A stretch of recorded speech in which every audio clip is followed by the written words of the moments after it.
What's going on, everybody? It's Jeff here. Welcome back to the channel. Happy New Year. Less than 24 hours before the market opens.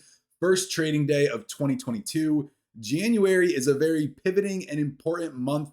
Plays the role of a key indicator for the rest of the year. In this video, I want to break down the reasons behind that, especially if you are new to the market or if you've just become more involved inside the market over the past year. And I also want to talk about AMC, as this month is very important to AMC, not only because of what happened last year in January, but also taking a look at the great reset, the great, tax loss harvesting. We're going to talk about the January effect. And break everything down for you in this video. So let's get right into it.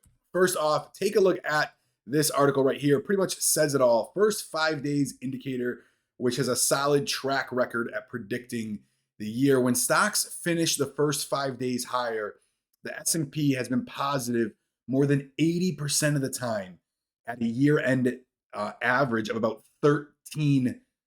So these first 5 days, all right, this first entire week is going to be a really good indicator for the rest of the year. Now, like I said, nothing is 100%, but still more than 80% of the time is a very, very good percentage. But now let's get into what I first mentioned was, the great reset, how funds are resetting, how everything, the whole system and allocation, and portfolios are all starting to reset. And we've talked about this one numerous times on the videos before, because we were getting towards the end of the year. All right. And tax loss harvesting is, the act of selling securities at a loss to offset capital gains. And I said to everybody, that's why you might see volume slow down a little bit. You might see the stocks start to sell off a little bit. And this really is a good indicator, not when it comes to stocks that are at all-time highs. For example, Apple, which is, in December has been at an all-time high. But these are stocks that might have dropped, 30%, 40%, something like a Palantir, something like an AMC, because we know by the 13F filings and a lot of retail that have purchased this stock after the initial run up to 70, when it was hanging around $60 in the time of June, when it was making a nice bull flag, but we didn't get the breakout to the upside. This is something that will happen, which will cause the price to decrease a little bit. But now let's get into the January effect. So the January effect, all right, is theorized to occur when investors will sell winners to incur year-end capital gains tax in December, and then use those funds to speculate on weaker performers. So in this case, now we're looking at the opposite.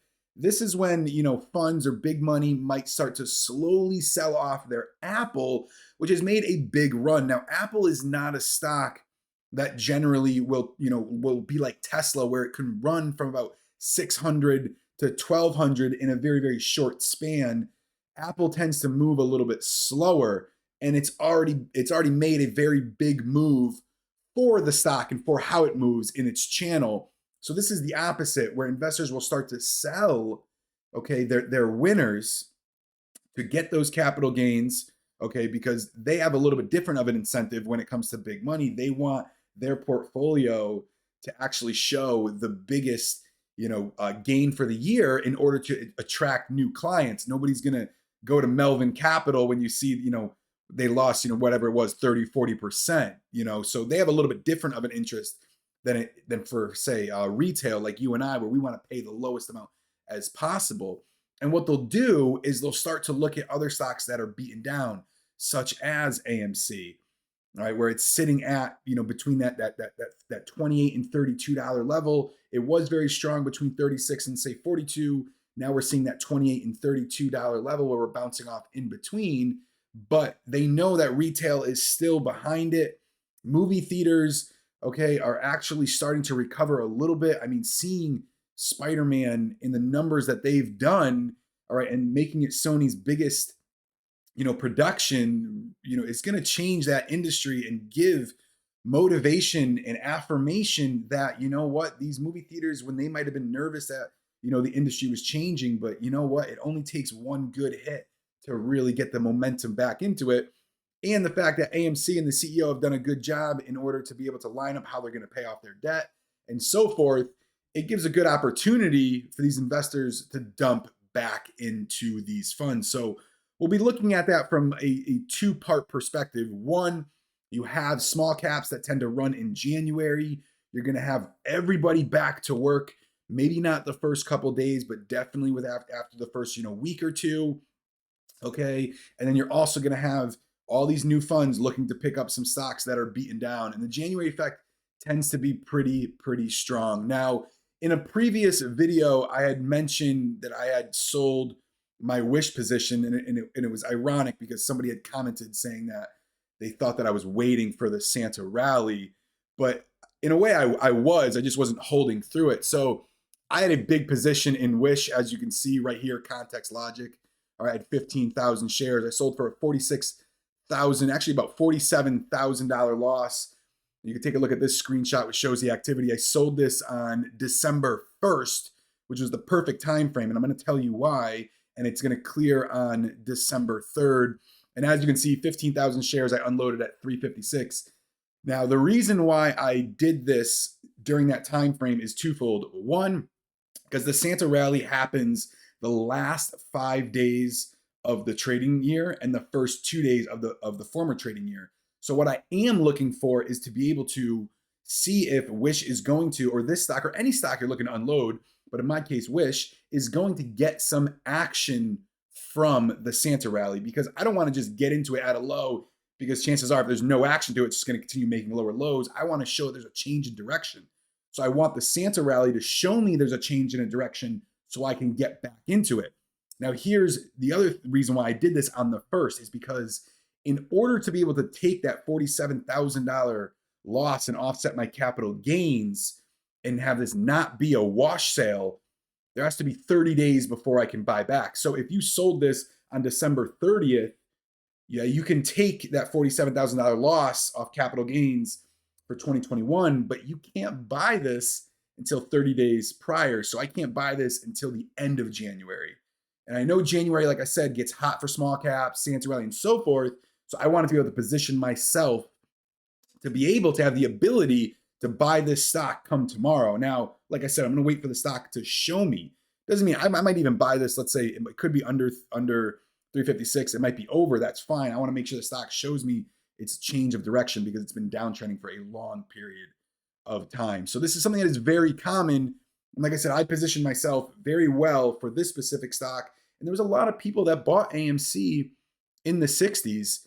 All right, that might have hung on to this. Might say, "Oh, I don't need that allocation," but they did sell this in November, December, and so forth, and they're going to be looking to get back into it. They just want to make sure that they can offset those capital gains. So keep that in mind going forward.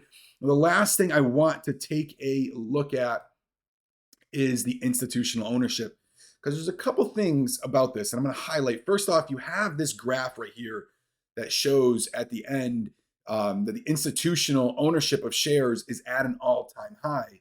But here's where things get a little bit tricky. The ownership accumulation score is 36, and this was sitting at 96 for a long period of time.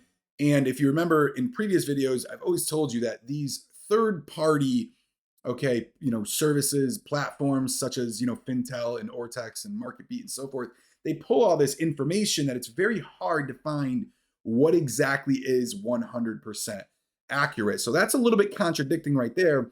But you did look at all of these 13F filings, which will start to roll in for quarter 4. But if you go back all the way to, I think it's all the way at the bottom, so all the way about end of July and August, after we already made that run up. Now you remember looking at this, especially if you've been following my channel, looking at all of this in May and saying, something's happening. We're going to test 14 again. And there's a lot of big money coming into these plays. But look at all this from July and August, all of these funds that have sold out 100% of their positions to be able to reap their gains because they had bought this probably previously to, that big run up to 72. So everybody knows what's happening with AMC. It's no surprise. Everybody knows about the January effect, especially when it comes to, all the institutions. And they also know that, small caps tend to run hot. And, there was squeezes, last year, January was the month of squeezes. So everybody's going to be looking back to any stocks they can get back in to run again. And especially because AMC is holding strong at a good level, it did not go back down to that $10 level. They know retail's involvement and interest behind it. It's going to be a good thing to see. So that's it for this video. I'll see you in the next one.